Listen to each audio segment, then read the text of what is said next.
Welcome to the Small Town Big Church Summer Throwback series, where we're dusting off some of our best episodes to help you ramp up for growth this fall. And trust me, fall is coming quicker than you realize. That's right. Whether you are a lead pastor or a volunteer in the local church, you need to get ready for the fall growth. And this series is going to help you do just that. We have chose 4 episodes. Relax, reignite, put on some headphones when you're on the lake, when you're mowing the lawn, whatever you got going on. Listen to the series and let's get ready to grow together. Welcome to the Small Town Big Church Leadership Podcast, a place where pastors, church leaders, and volunteers can grow themselves and the local church. We're pastors Brad and Misty Helton, church planters in rural America.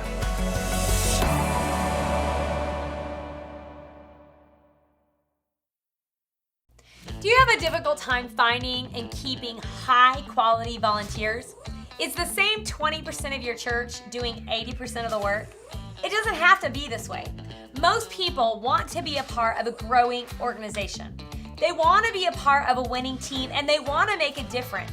But too often we're so short-handed on volunteers that we rush to onboard them to get on to the next ones. And guys, this is a huge mistake that we make. It's the root cause of not raising up the high-quality volunteers that we all really need and desire. We're going to give you a simple 4-step process to onboard and train volunteers that has been proven to be successful. In our last episode, we brought you part 1 of onboarding volunteers. Why having a job description is a non-negotiable. And today we're going to pick up with part 2 and give you 4 super simple steps to onboarding and training your volunteers. If you missed part 1, we would highly encourage you to go back and listen to it first so that you will be up to speed. All right? So when you think about what it takes to effectively train others, who comes to mind as being the ultimate trainer?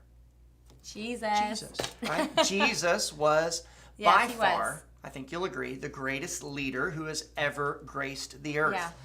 Jesus successfully trained a group of disciples before he left this world. Yeah. I say successfully. You know, how do we really know that? Well, the ones he trained and taught went on to eventually change the entire world, right? This was no small task.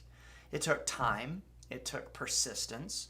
But eventually, the time and the effort he poured into a handful of his volunteers made traction. Yeah. And thus today we have what is called the local church. That's right. And it is alive. It's growing rapidly. It's multiplying daily all over the world. And guess what? It cannot be stopped. That's right. Now that's leadership, to be able to pull something off like that. So you have to ask yourself, why didn't Jesus just give those disciples the Great Commission, which was really the marching orders for his followers? We see it in Matthew 28:19-20. Why didn't he give it to them in the first few weeks or even the first few months of training? Good question. You know, he doesn't give it for 3 years. I'll tell you why he didn't. Because they weren't ready. It's good. He needed to train them properly so that they would be able to effectively execute the mission he would eventually give them. They weren't ready to be released. So what needed to happen, you ask yourself, before each of those recruits would have been ready to go? Well, let's think about it. What did Jesus' training system really look like? That's good. We believe in really studying the Word that there were 4 steps that we identify when evaluating Jesus' method of training. So we're going to go through this line of thought with you and kind of pick it apart and show you what we have pulled from when it comes to the way that Jesus made leaders and trained them. Right. The first thing that he had to do was tell them or teach them about the kingdom. We see this all through the Gospels. The second thing that Jesus had to do was show them what the kingdom looked like in action. He had to show them what it looked like when the kingdom was alive in someone's heart. Right. Then he had to let them try it themselves. Remember, when he sent them out, think about this. He sent them all out, and they had to put into practice what he had told them and showed them. Did they always get it right? No. No. No, they didn't. But Jesus had to bring correction. He had to bring a realignment during this phase of training. But eventually there came a point where they were ready to move on to the 4th and final step. They were ready to be released and actually do what he had taught them how to do. So let's go through this in order. There's 4 steps: tell, show, try, and do. What would this look like if implemented into an onboarding system for newly recruited volunteers? For church. Right. Well, I'm glad you asked, because this is what our training system actually looks like here at Mountain Movers. So we want to kind of walk you through this process and how we have seen it work so well here in our local church. Okay, so let's look at step 1, tell. The first part of telling is found in the written job description, or what I call the training sheet, that we covered in our last video. This is all in writing so that you can go back to see what's expected of the volunteer. The volunteer can go back and see for himself or herself what's expected. The second part to this step is all verbal. Whoever's conducting the training for this volunteer gives verbal training and explanation of the job description for the particular position that the volunteer is being trained for. Right. So let's just help you understand just an example. So let's say, Brad, you're new and you've been at the church a little while. You want to get involved serving, right? So you would go on, you jump on our app or our website, and you would just click, want to volunteer, basically. And you'd fill out this form, and once that form is filled out, the office receives it, right? And then we schedule a time to actually meet with you. So we would email you that week that written guideline training sheet, and then a trainer would actually meet with you. Yeah. So when do you think is the best time to meet with people, would you say? We do it all on Sunday morning. Now, for us, I realize that's proven to be the best time. Yes. Because we're already here. We're all here, right? Every team lead over every team is here. We actually do 3 services, so we use training times at one of the services that they're not attending. Correct. Okay? So in that moment, you would have already read, we hope, that guideline training sheet. Yeah, and so then the trainer literally is just asking you like, hey, Brad, like we're so excited that you want to serve with us. Now, I emailed you the training sheet. Did you have a chance to go over that? Yeah. And if you did, I just want to highlight a few of the things that are the most important. Okay, so that's your opportunity.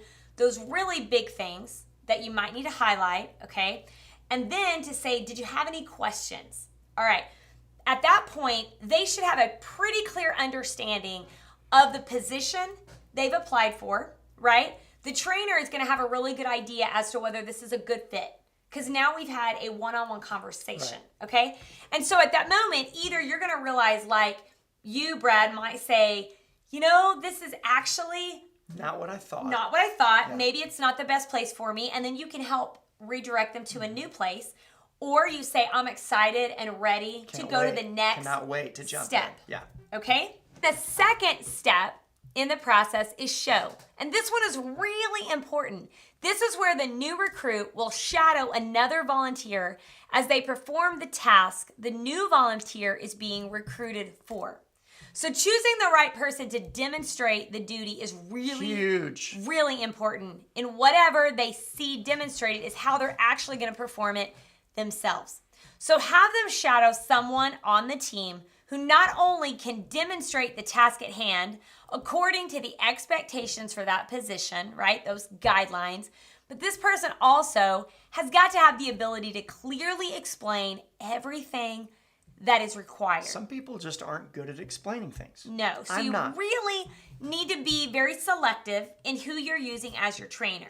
So, for example, Brad, if you are now being onboarded, let's just say you're going to onboard to our coffee shop, okay, the move. Oh yeah, put me in the coffee Yeah, shop. Give me right? a frap. Okay, so you would have already gone through that guideline training sheet with a team lead. Right. Now it's time for step 2 to shadow. Right. So you would come in, first services when we do those for our coffee shop, and you would literally stand next to a person who's actually doing the job.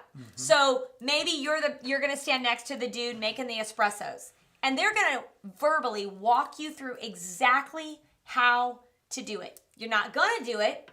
They're just talking you through it, okay? Okay, so step 3 is try. This step comes into play once there's an agreed upon confidence that the volunteer is ready to try it. You'll know you've arrived when the volunteer can verbally explain the process to you and feels confident to try it on their own. The other side of the try step, if you will, is watching them perform the task at hand and offering encouragement and constructive feedback until you feel that they're ready for the next step. And that brings us to step 4. Okay, so tell, show, try. Number 4 is do. This is when we release that volunteer to do it on their own. They don't have a trainer next to them. They are released. They're doing it on their own. Now, obviously, they have a team lead. Right. So if they have any problems, if they forget something, there's captains in place. There's a team lead. They're not like soloing without anybody around them. But it's an opportunity now for them to do it on their own. I think this is the big mistake that we've seen so many churches make throughout the years. Many churches, especially rural churches, you don't have the luxury of having a ton of volunteers maybe available to you. So a warm body is a very good option for a lot of church leaders. Right. The problem with this is if you don't take the time to properly train and you just throw somebody into a position and you skip, tell, show, try, and you just let them do it, you're going to end up with a circumstance close to what we experienced. I remember years ago, this just came to my mind. We were visiting a church during our internship, and this woman was leading the kids' church, okay? And she was sitting in a chair, and she had the curriculum, and she was reading it, and she spent 50% of the time getting on to the kids because they were just completely unruly, out of control. Right. They were not engaged. They weren't growing. They weren't hardly getting anything out of what she was saying because she hadn't been trained.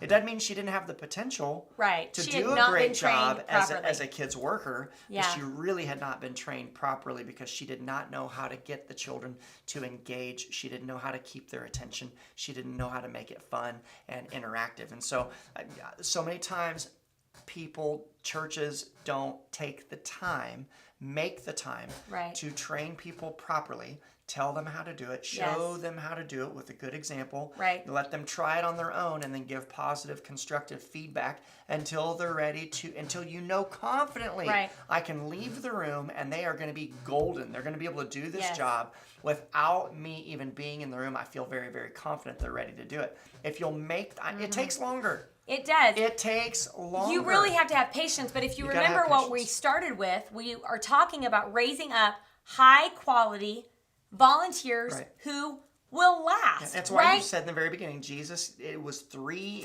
years before he gave them their job description. Yes, and when you read the New Testament, they weren't ready. You just see over and over and over how he taught them and he trained them and he was helping them to try it while he was still here, and he had the ability to bring some correction and realignment along the way. But here's the other thing. Through that process, you are going to realize whether or not this is a good fit. Right. So in the case of the kids worker, if you would have been walking alongside of her, you might have realized this is not the best fit for her. Right? Because at the end of the day, guys, we were there observing. I felt so bad for her. The lady. I felt horrible for the kids. I did too. I thought nobody wants to be here. Nobody. Not the kids and not the volunteers. And not me. Right? And not me. It was awful. So the fact is, as leaders, guys, it is our responsibility to help train those volunteers properly, place them properly, right? Take the time so that you will have those high quality volunteers who want to serve, who enjoy using the gifts God gave them because he gave us all different gifts, and you will have some volunteers that will last for the long haul. And you might say to yourself, well, it's easy for you guys to say you have a big church in a small town and you've got all these volunteers, you have all these resources. It's easy to be able to have a good quality trainer that can teach people how to serve in their particular position. Right. Well, guess what? It wasn't always that way. And we planted our church with one couple. That's right. And grew it, and God blessed it. And I just want to tell you, we are living in a very modern era with a thing called the internet. And there's a thing called YouTube, and there are podcasts, and there's different training systems out there that you can utilize. Even if you are a very small rural church with very limited resources, there are tons of training videos for every volunteer position in the church you can possibly imagine. I imagine as time goes by, we will offer those training videos for each of those positions. But in the meantime, the information is out there. Just utilize the resources that are available online and train your volunteers and spend the time, invest in them until they are ready to be released. Do it right, and you'll be glad you did. It is possible. We know we started with nothing. So we want to just encourage you, whether you are a small rural church or you're a mega church right now, we all need high quality volunteers, and it takes that process. Tell, show, try, do. We hope you've enjoyed today's talk. We hope that it's been very, very beneficial. Again, you can watch this on YouTube or you can listen to it on our podcast, Small Town Big Church Leadership Podcast. God bless. We'll see you next time.